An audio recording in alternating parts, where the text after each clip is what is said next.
Hello, everybody. Welcome back to the fifth episode of my Fit Family Force Power Hour, sponsored by the Force for Health Network. My name is Lucy Howell, and I'm based here in Tucson, Arizona, representing My Healthy Arizona. And we're joined today with a special guest, Amy Gillio. She is Hi, everybody. actually the daughter of my partner in crime, Dr. Robert Gillio, who happens to be out this week. He had surgery, but we're going to this is a reality health games type of project. And so Rob was he was very proactive in doing some things for his own self as he prepped going into the surgery, so that it would be helpful for himself and so that it would be helpful for his family. And we know that if it's helpful for him as a practicing physician to identify some of these things to prepare for and to know, then as Rob always thinks, it's probably going to be helpful for somebody else. So, so today's segment, we're going to go ahead and have a conversation with Amy and what it really means. I mean, she wears a couple of hats here, so looking forward to diving into that a little bit. And then we are going to go to the other end of the spectrum. We've got a featured teacher and coach that'll come in here and give us some coaching tips for younger moms and dads. And then we might let it kind of breathe a little bit because we're flexible and can do that kind of stuff. So let's just jump right into our first segment. Amy, where are you based out of right now? Where are you calling in from? I am calling from Cincinnati, Ohio. Okay, and like I said, one of the reasons why I thought it would be cool for you to sit in and kind of guest host and be featured on this is you are the daughter of Rob. Mm-hmm. You are also a new mama, Mm-hmm. right, with a new Yes. baby and a 3-year-old toddler, and you're Yeah. also a high school counselor Yes. who has had to kind of navigate that whole COVID Mm-hmm. phase the last 2 years. And Mm-hmm. so I want to almost touch upon each one of those Okay. areas in your life as we talk about protecting the gift. Last week, Rob had shared some family photos Mm-hmm. because the tips last week were about how Senior Force is really a full family affair. Many Mm-hmm. of us find ourselves taking care of our loved ones, our seniors, and your family is no different. So I'm going to pull up just a couple of these pictures, right? Where was this? What were you guys doing? Do you remember? Yeah, we were celebrating my youngest sister Maria's college graduation. So that picture was a number of years ago, but it's really special because in that picture, we have generations of women in our family. And it's interesting you said about how my dad, focused on the senior, um, some of the senior stuff last week. Well, he's in an interesting position being a senior citizen himself, having a mother who's still alive, who's 97. He is a grandfather and a father. So he's enjoying and navigating and managing, 4 generations all at the same time, which has got to be exciting, but also, interesting territory for him to figure out. Right. And he showed me this picture. I mean, he's just surrounded by women, right? Yes, he is. He Both of is. your parents' mamas are still with us. Yes, yes. And they're both in their 90s. And so we have, it's interesting to have my parents be grandparents, new grandparents, while also as an adult being able to still enjoy time with my grandmas. And so it's great for everybody. And, don't you, and Rob actually lives like across the yard from your Yeah. mama's mama, right? Yes. Yes. They're literally, they couldn't be closer. Yes, and so it's just been so interesting, and really the whole thrust behind this whole reality health games is that it is a very real deal that Mhm. families on a daily basis go through issues that we all need to address together. Mhm. Family health is family health.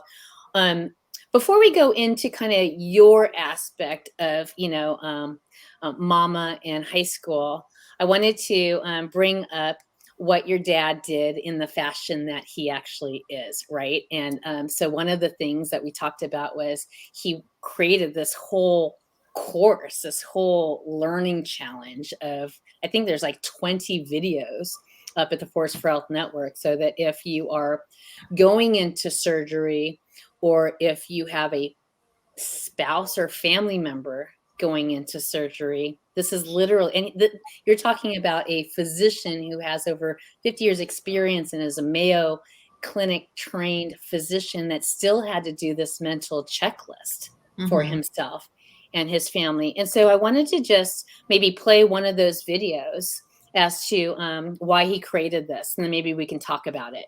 Okay. Right? Okay, perfect. Let's go ahead and play that.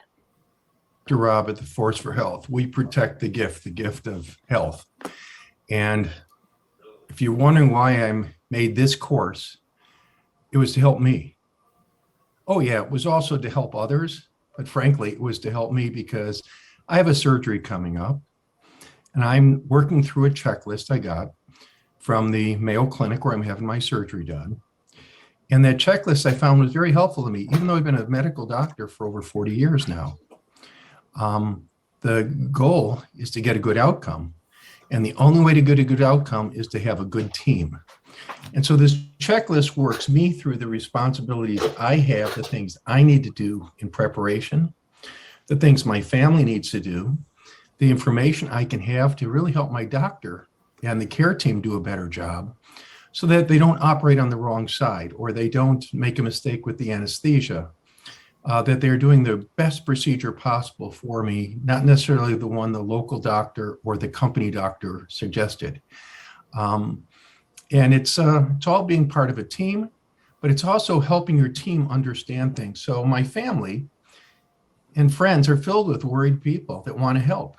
And they really, some of them are very skilled medically, and some of them are not. And so I'm using the Force for Health tools, such as my health risk assessment, such as the 360 anatomy models, such as the Viva videos, to really help me pull together an explanation to others of what's happening to me, and also to reinforce, with my surgeon actually going over the 360 images of what part of this bone is being removed and where the rod will be inserted, or those types of things. It's been a rewarding experience for me. I'd like you to go through this if you're a patient, if you're going to be with someone who's having surgery, if you're the caregiver for someone, or if you're just curious about some of the things that are involved in surgery. Let's say you work in an operating room. What have your patients been thinking about this week before? How can you make their life better? So it's a team. Reality health, population health, it's all a team sport. And this team member is trying to quarterback his own preparation for the big game. Good luck to all of you. Work through these, and maybe post-op we'll have some web sessions where we can discuss some things. Glad to Zoom with the group inside of a senior Force or other web room at Force for Health, and have a little bit of tips and perspectives from each other, see what we've learned, and hopefully all goes well for you, as I hope it, and I'm pretty sure it's going to go well for me. Meantime, I need to get out and get some exercise. I have to drop a couple pounds to be safer for my anesthesia. All right, take care. Thanks for being a Force for Health and caring about these things.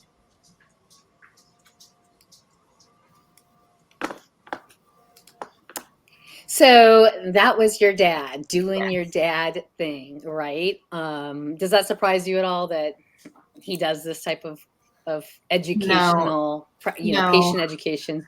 No surprise. No surprise at all. And what I appreciate about my dad, I would say on this medical level, especially because this is what we're talking about, that's the context of this show, but just in general, that's one of his biggest gifts, is taking something that might be scary or complex or just challenging, and being able to break it down in a way that anybody can really understand and feel confident with the information that they're gaining. He, if not a doctor, he would have been an excellent teacher, but I realized through what he's doing now, he is an excellent teacher. because he can really communicate to the medical community, but also to the non-medical community. These things that make it digestible, I guess, for people to understand and feel confident with. Yeah, no, I love that. I call him the Mr. Rogers of, Yeah. your neighborhood doctor, because he really does have a beautiful gift in being able to simplify, Mhm. and you really feel that he cares about you when you're Compassion. talking to him. And so Mhm. it's been great to work with him. So let's, we wish him all the best. Yes. I think I may have had a quick little picture here. Literally, he sent that over this morning. Yes. He's doing great. So he's 3 days post. Yeah. And every day is, letting him get stronger and stronger. So. I know. And I think when you and I chatted earlier today, you said you got off the phone with me. And I said, I'm jealous. I haven't even gotten to talk to him on the phone yet. I was afraid that was going to circle back and probably go ahead. No, I'm just happy. Like, it doesn't matter. I'm just really happy that I'm happy that he's got the stamina for conversation and that he's going to get better every day. Yeah, no, exactly. And so, what's cool about this episode is we had a little bit of flexibility with guests. So I'm going to let these segments breathe a little bit. Okay. And now let's kind of lean into, you as a mama. Yeah. And let me kind of bring up a quick little,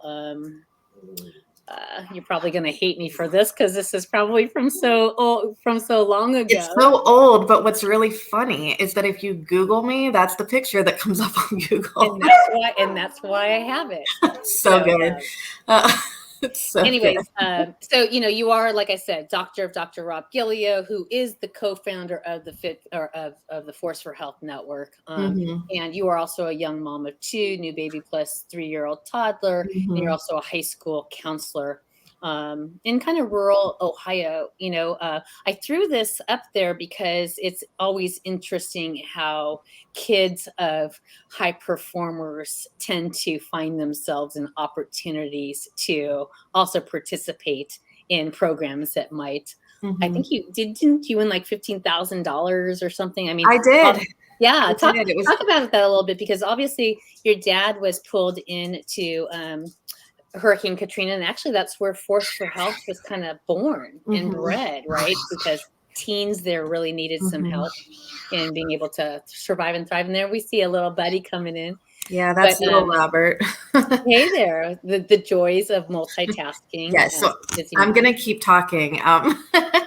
But the just to hopefully he'll go play. But I will get a special treat when I'm done. Okay.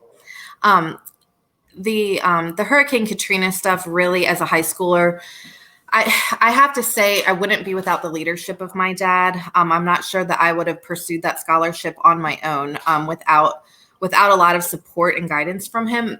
But with that said, I learned a ton through that experience about kind of like the scientific process and how to quantify things that are hard to quantify, such as I guess the mind study that I did was on post-traumatic stress. And so I learned a lot about how to take things like feelings and put them into numbers and put those numbers into data and to run statistics, the whole epidemiologic process from that. And so that highlighted for me a lot, learning a lot about science while also learning a lot about the impact of these things that we see in the news all the time that might not have been our direct story.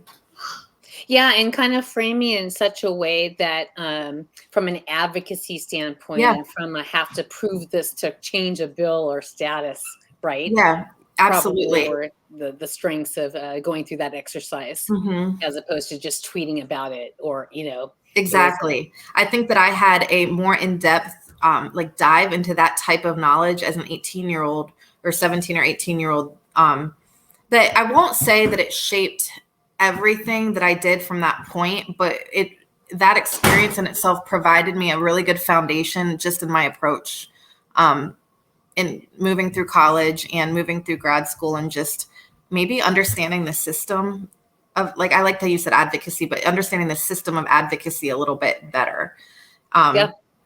Which is a big part. That's the outside ring here, right? In our logo. itself, family, resources, Mhm. but also the ability to be literate enough to go change and, impact Yes. change if he needed to, if Right. things were uneven. Absolutely. Yeah, so let's kind of shift to your role as, so you are a young mom, but you Mhm. also are a high school counselor.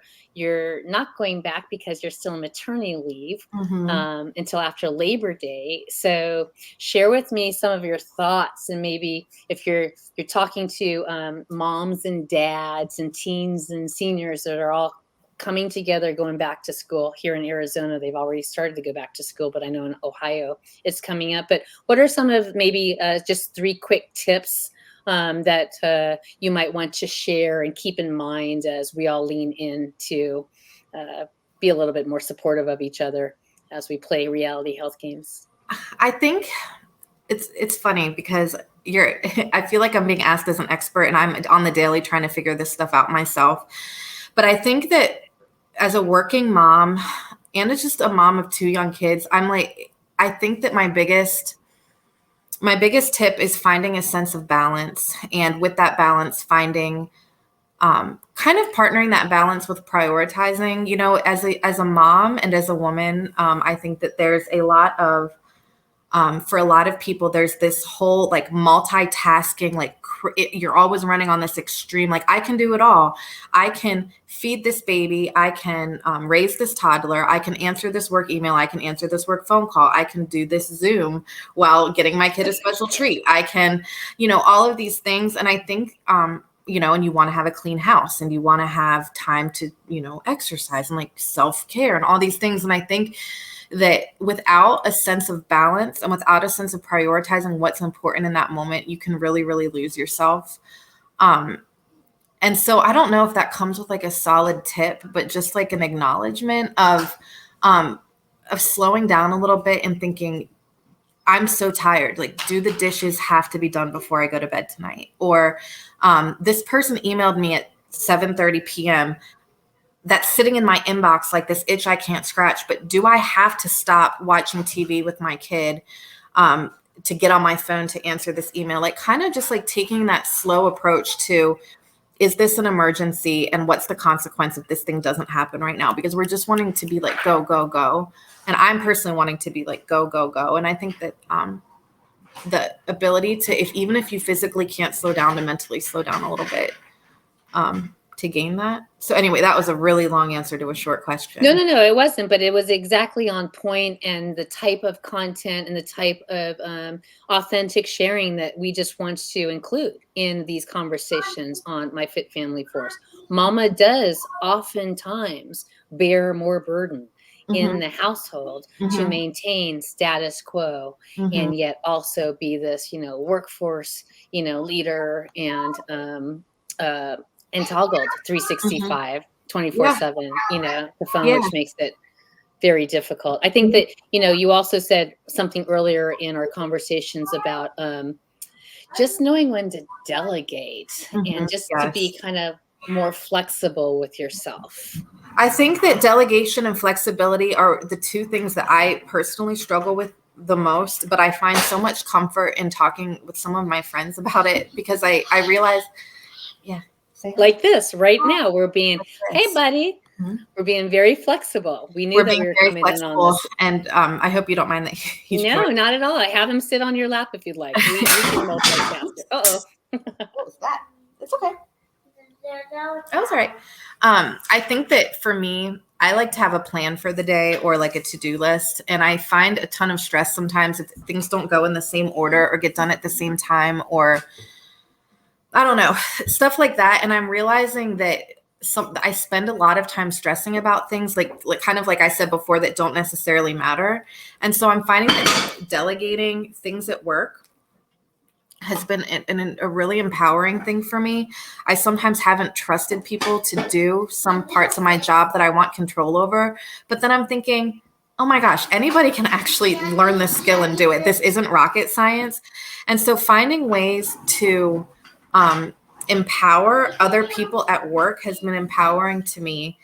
And also being able to leave work at work, or leave home in a state where I can go to bed have also been two really empowering things. Like the end of the day doesn't need to be wrapped up into like a perfect little package, if that makes sense.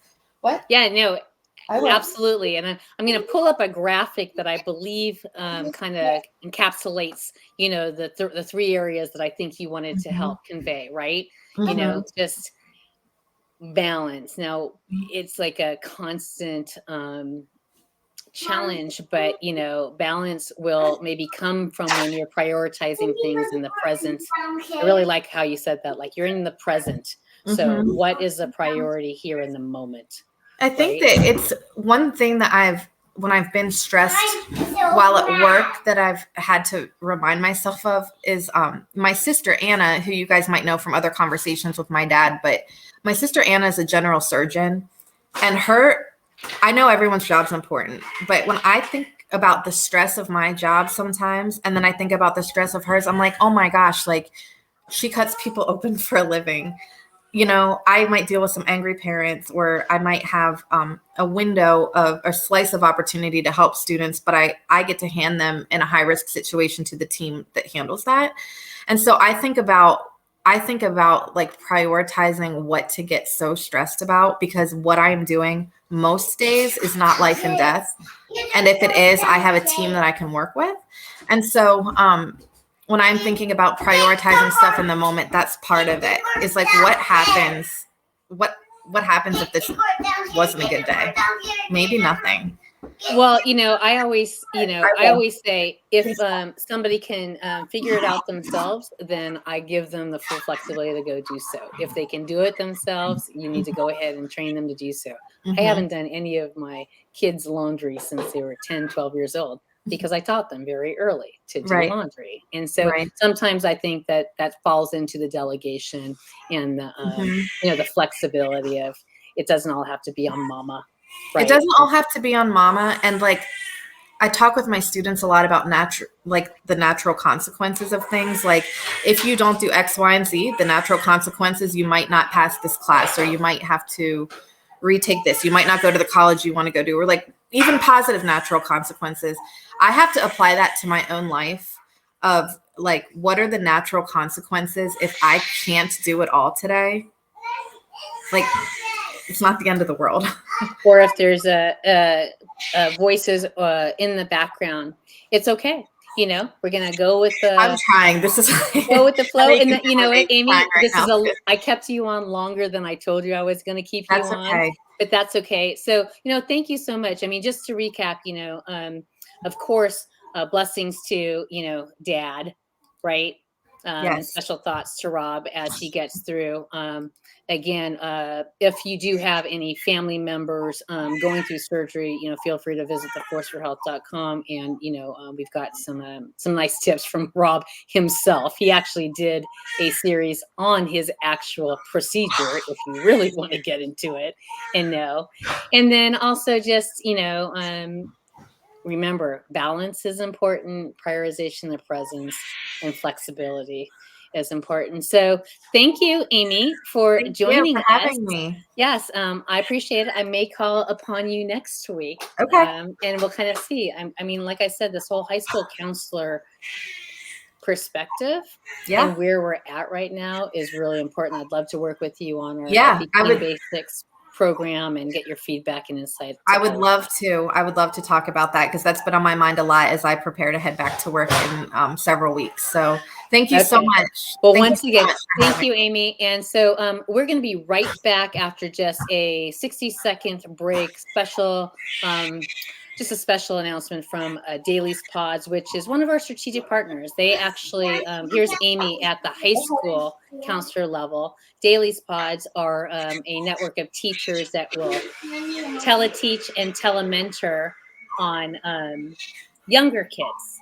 So we'll be right back. Let me just go ahead and pop that over. Can I leave? Amy, I'll see you next week. I'll see you next week. If I click leave the studio, is that what I'm? Yeah, you're good to go. Okay, thank you Dailies guys. is the leading educational success platform that provides families with the resources they need to help their children succeed. Through live personalized classes with certified educators, rich daily reports, and 24/7 academic support, we provide you with a personalized learning solution designed specifically to help your child surpass their academic goals. We offer supplementary learning experiences through Dailies Pods and a full comprehensive homeschool option through Dailies School.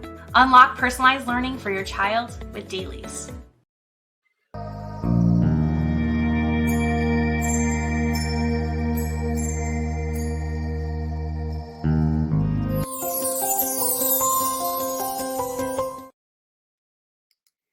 Okay, so I am back. And again, I let that segment kind of breathe a little bit because we've got our next guest coming in. And her name is Stephanie Wetterlin.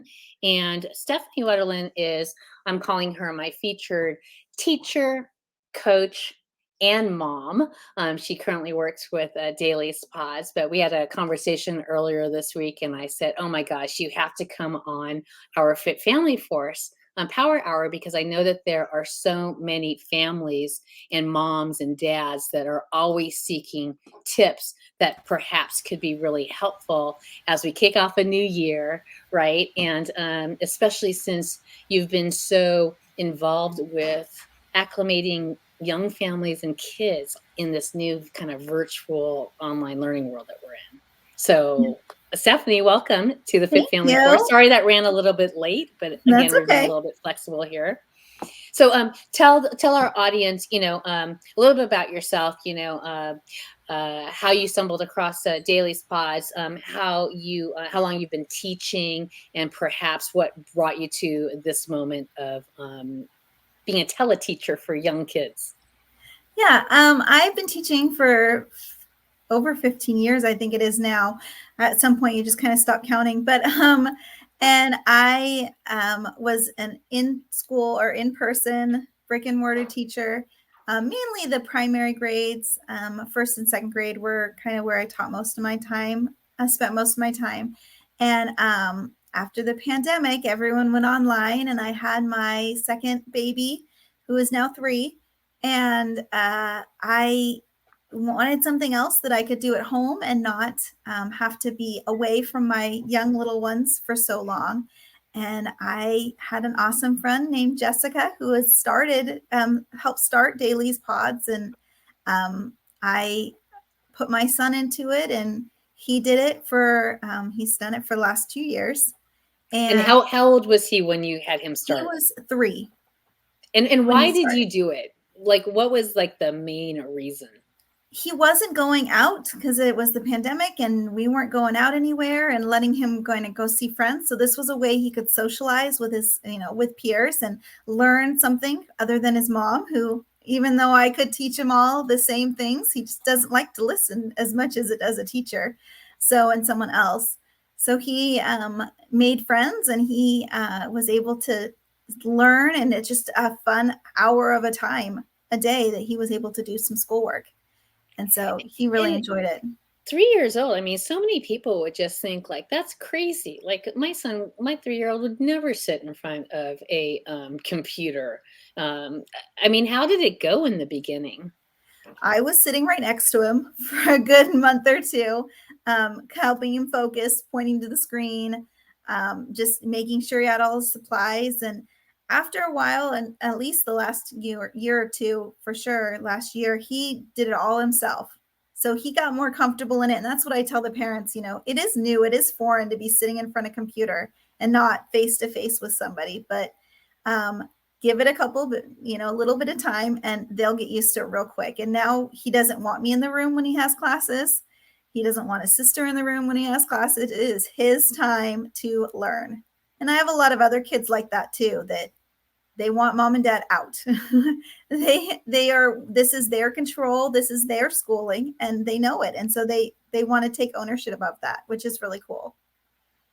Do many of the families that you work with, are they simply doing this as an enrichment for them, or are you working with a lot of homeschool families? Or give us some flavor as to the types of families and kids that you work with. Yeah, I would say it's a little bit of, it's a mix. I have several that are just homeschool only. And so I'm kind of like their homeschool teacher, as well as like giving support to the mom and his dads as they're doing their schooling. And then I have others that are using this as a supplemental. So they go to school, in-person school, and then they take a few classes with me out afterwards, just to kind of have some more fun and get a little more practice on some of those skills they may need. And then with my preschoolers, some of them, this is their preschool. Like my son, this was his preschool program. So it's their preschool program. So it's a full-time thing for them. When you started your son, did you start him every day or 3 times a week, or what was kind of like the onboarding into? Yeah, it definitely was a gradual. For a good while, it was just 1 day a week. And then we added we added another day once he got the hang of it. And then this last year he did 5 days a week.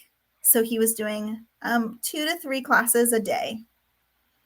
You know, part of the reason I wanted to kind of take a deeper dive with one of the actual parents, because your child was a user within Daily Pods, and then you're also a teacher, but you were also a mom, you know, is just to share this resource, because I think a lot of families just make assumptions that it's either not available or maybe it's not able to be formed and customized to young kids.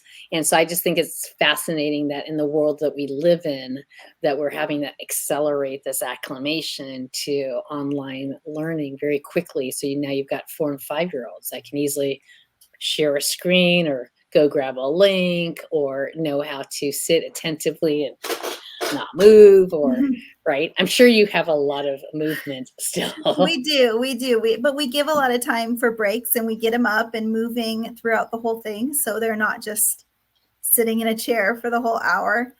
But we talked earlier this week, and some of the cool things that I really loved is some of the tips that you had. I said, you know, if we're talking to moms and dads, sorry.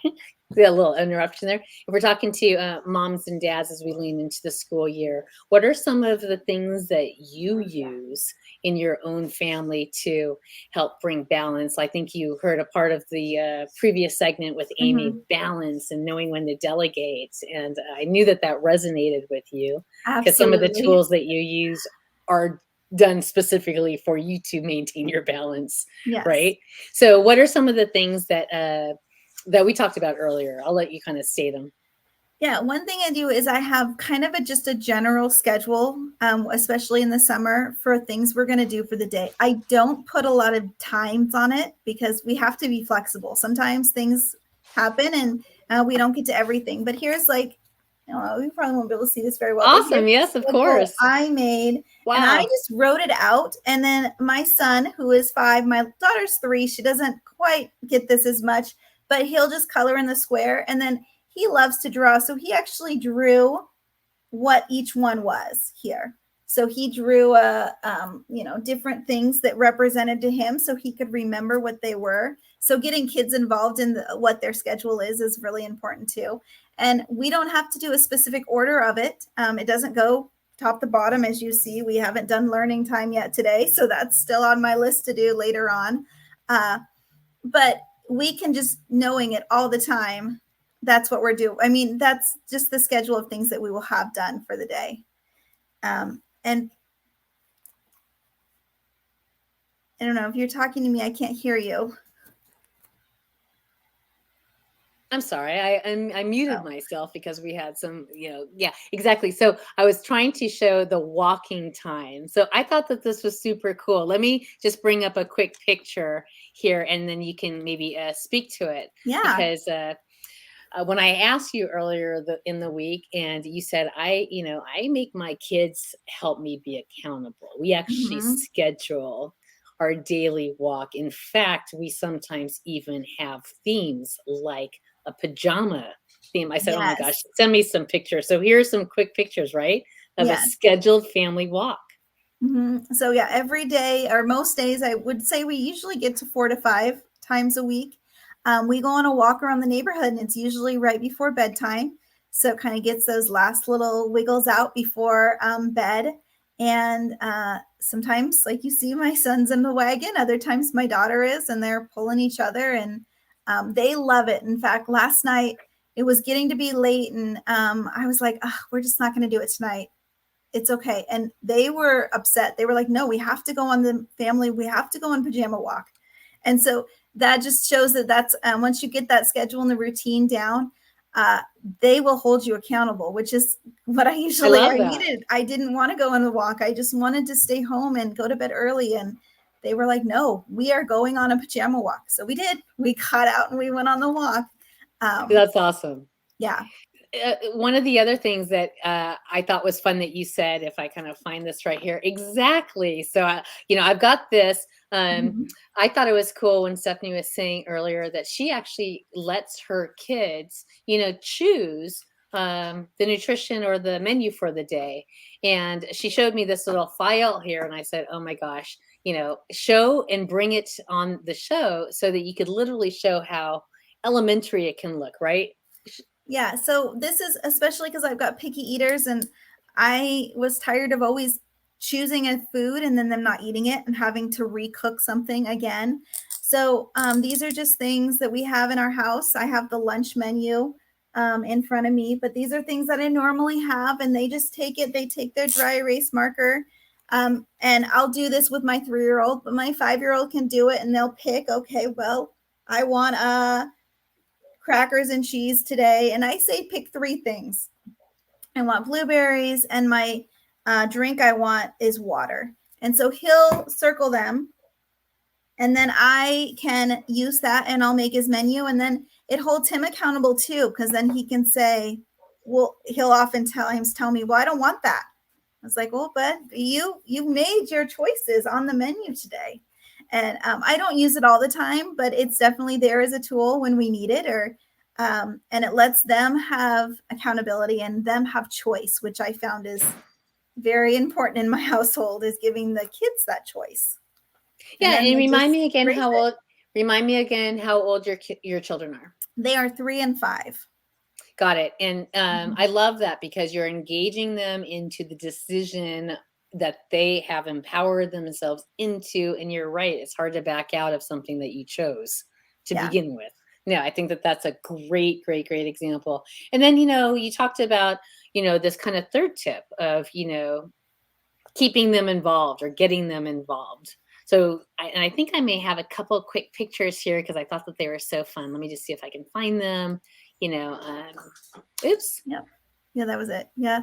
So another thing we do is when I work out, oftentimes my kids will work out with me. So I gave them the little stretchy bands, and they were practicing using them along with me, or just that was another picture of us going on walks, or we'll do yoga. And they love that they want to be involved in that too. So they want to join me in my exercise, which is good for them. And it shows them that role model of like keeping myself healthy.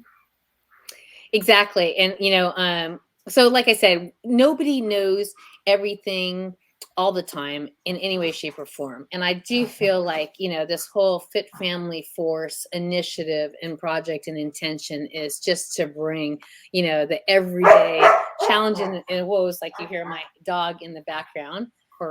That's terrible. And but to just share, like, what are some of your tips? What are some of our tips? So that we can just understand perfection is not needed. It's not an expectation, and we're just going to figure this out as we go. Right? Yeah. You definitely have to give yourself grace. I mean, I don't use the menu every day. We don't always use the schedule, but it's there if I need it, and as that tool. And I think, the other cool thing that I like that the project that we're working on is with you guys is oftentimes teachers don't necessarily put their own needs first. Teaching is a very selfless profession.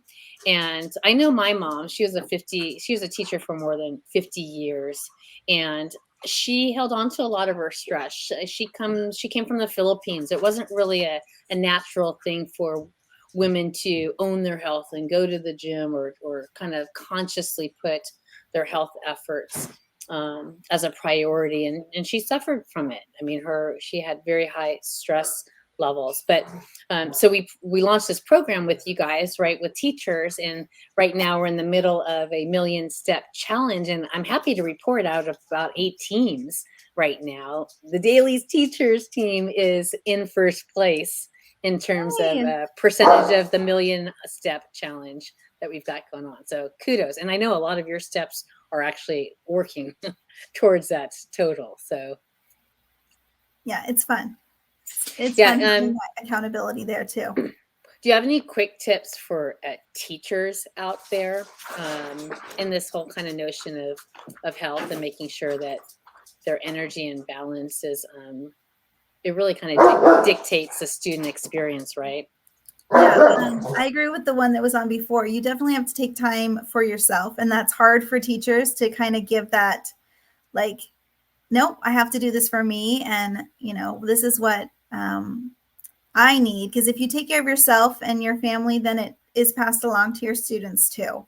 And they're happier as well. So it starts with you. So that's hard. It is hard for us to be that almost selfish to kind of think about us, but taking little breaks and doing, little things that make me happy is important too. Getting my coffee in the morning if I need it, or my tea, or getting out and walking.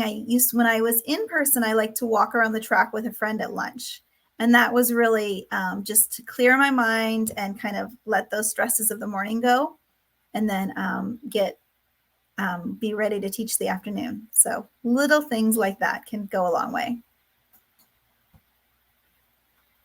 Oh, I think you're on mute again. Yes, my dogs in the background are just making me a little anxious, but that's okay because it's all balanced. So thank you so much for joining this segment. And I look forward to continuing to work with many of the different teachers at Dailies Pods, because it's a nice reminder that it's never too young to expose your children to this, a hybrid learning experience that is here to stay. Mm-hmm. We're still in a post-COVID transition. There was a lot of disconnectedness, but we will rest in a foundation of stability shortly, but it's going to take everybody from the family to kind of do their part, right? Mm-hmm. Yes, for sure. And keep doing that. So thank you for joining us so much. I'm going to go ahead and take a quick break. We'll be back in 60 seconds. And Stephanie, thank you. Thank you for having me. And we'll talk to you later. Bye-bye. All right, bye.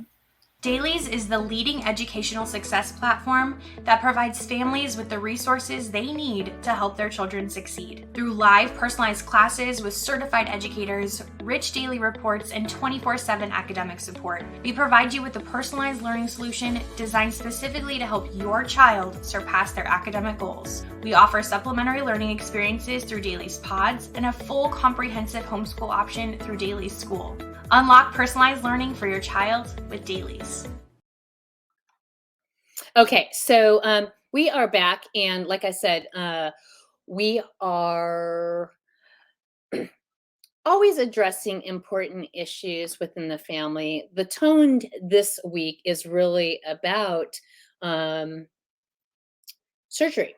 And if your loved one or family member goes into surgery, what can you do to help them? How can they go ahead and be better prepared? And so we're just going to go ahead and use this last segment here. Rob did a really good video about the importance of keeping a positive attitude. So I'm going to go ahead and play that, and then we'll go ahead and wrap this up this week. So 1 second.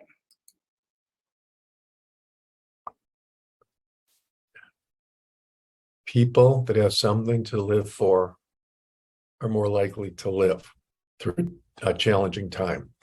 My surgery is not for a cancer. It's potentially life-threatening. It's a major surgery, My spinal cord is getting pinched way up high in my neck, and it's affecting various body functions and my ability to walk well, and a lot of pain I'm having. But it's not like they're operating on my brain or my heart and removing some tumors that have spread through my body. So I'm not worried about the disease killing me. I just want to get better and do some preventive maintenance on this old body. How do I keep a positive attitude? You know, in cancer patients, they showed those that have a positive attitude are more likely to make it through chemo without complications. I'm going to use those same rules in a sense for me. One is having pictures of my loved ones around me. The beauty of a computer or a phone is they're right there. My favorite pictures are identified, and I can thumb through those, and can't wait to get back to see those grandchildren or see the children or the wife or the sibling or whatever. The dog, if I had a dog now, I miss my dog. Two, positive thoughts with regards to visualizing a successful outcome. The ability to do certain things that I'm not able to do right now. Walking without pain, for instance, that kind of thing. So I'm looking forward to that and hoping that this operation helps with that. The third thing is having a mantra of some sort. Almost it's a meditation technique where if you're kind of in this stupor of pain and it's hurting, by being able to say, either out loud or to yourself, a certain series of sentences or sounds over and over and over again, it's very helpful. I was taught that by Paul Magelli as I'm climbing on Mount Kilimanjaro in very short of breath, but by repeating again and again the same very positive mantra about my thoughts about my family, really helped me take step after step after step. And before you know it, you're at the top of that ridge or the top of that mountain. And I think getting through a painful episode, that can help. Prayer. Prayer is in some ways like a mantra. If you repeat it over and over again, it becomes more rote. But just thoughtful prayer, again, is a useful and I think valuable tool. Music. I hate MRI scanners. They are noisy and loud and claustrophobic. And I've had probably 7 or 8 in my life, and I hate them. And the only way I get through it is I desperately try and find a song that matches these bizarre noises and rhythms and sounds the scanner is making. And I just, if I can get through 5 or 6 songs, the 20 or 30 minutes goes away. And I find the Bee Gees and Motown match up pretty nicely to some of those rhythms. So those are some tips for as you're going through the pain post-op of keeping a positive outcome. And as my brother told me, he says, just think, 90 days from now, you won't even remember this.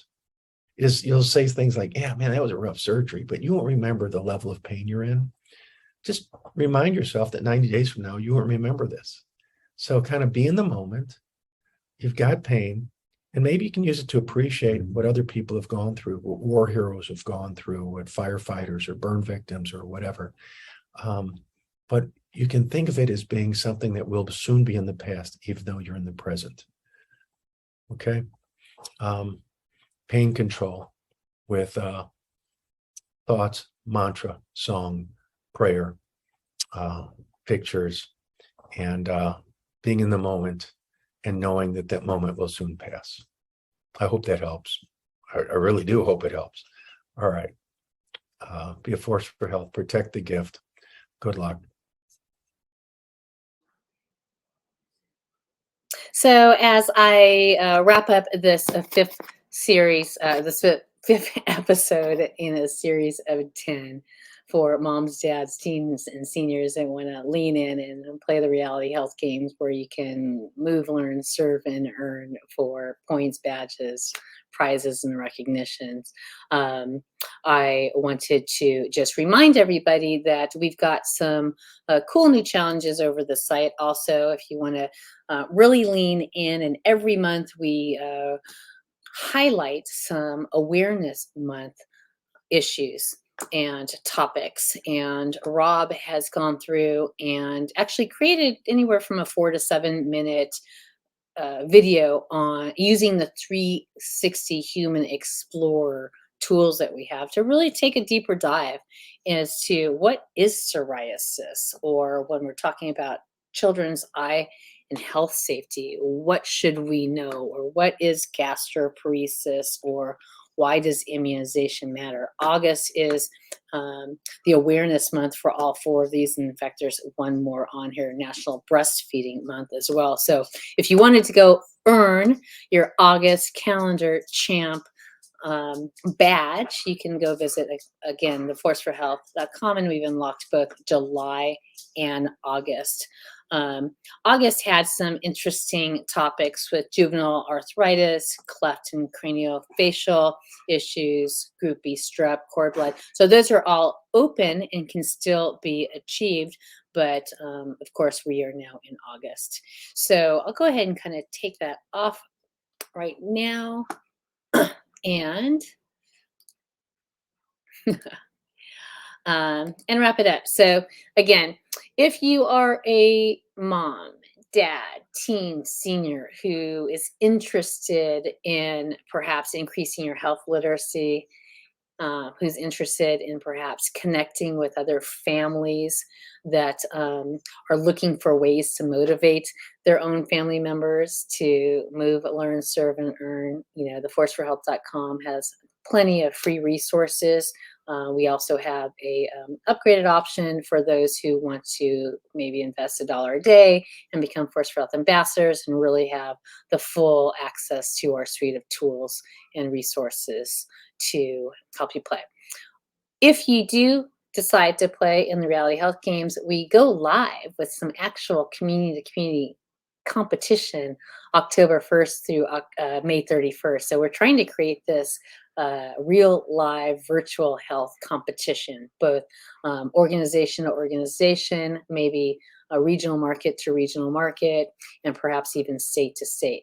So as my colleague Rob gets better and recovers there in Rochester, Minnesota is actually where he's sitting up at the Mayo Clinic up there, but he represents the state of Pennsylvania. And at the end of the month, we will be doing some cool activation and virtual ribbon cutting ceremonies, officially launching My Healthy Pennsylvania, My Healthy Arizona, along with some other cool markets that are already active, like My Healthy Kenya, My Healthy Nairobi, etc. So if you're curious about getting in the game, you want to do a little fun competition and perhaps maybe support a cause at the same time, visit theforceforhealth.com and play the Reality Health Games with us. So for now, Lucy Howell from My Healthy Arizona, Tucson to be exact. I'm signing off and giving my partner, Dr. Rob Gillio, and his family blessings and energy for a speedy recovery. Thank you much, and we will see you next week for my Fit Family Force Power Hour.